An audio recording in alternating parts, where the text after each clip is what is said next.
নমস্কার বন্ধুরা, সবাই কেমন আছো? আশা করি তোমরা সবাই খুব ভালো আছো আর তোমাদের ভালোবাসা আশীর্বাদে আমরাও খুব ভালো আছি। আর আমার একটা নতুন ভিডিওতে তোমাদের সবাইকে জানাই অনেক অনেক স্বাগত, অনেক অনেক ভালোবাসা।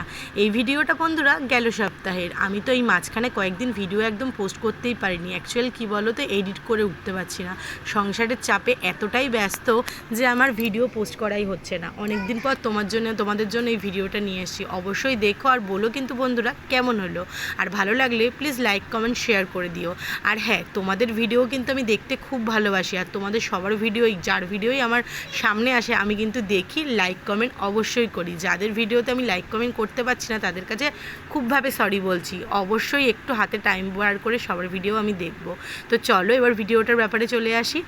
তোমাদের দাদা কিন্তু প্রতি সপ্তাহেই একেবারে বাজারটা আর কি করে নেওয়ার চেষ্টা করে, কারণ যেহেতু অফিস থাকে ও প্রতিদিন বাজার যেতে পারে না। তো গেল সপ্তাহে ও 4 পদের মাছ এনেছিল, তার মধ্যে ট্যাংরা, পার্শে, গাংমরোলার পমফ্রেট। গাংমরোলাটা দেখো কি সুন্দর না? এই গাংমরোলাটা আনতে কিন্তু আমিই বলেছিলাম।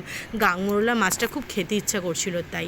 আর পমফ্রেট মাছটা বলেছিল হচ্ছে আমার মাম্মাম খুব পমফ্রেট মাছ ভালো খায়, আমরা সবাই খুব ভালো খাই। তো মাম্মাম যেহেতু পমফ্রেট বলেছিল, আমি তাই সেদিনকে প্রথমে আনার পর পমফ্রেটটাই করলাম।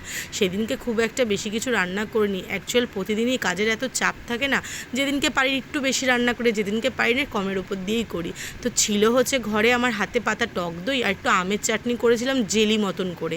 আর ছিল গরম গরম ভাত, উচ্ছে কুমড়ো বটি, নোটে শাক ভাজা, পমফ্রেট মাছের আলু দিয়ে ঝাল আর কি মতন করেছিলাম, আর ছিল আমের জেলি চাটনি আর টক দই।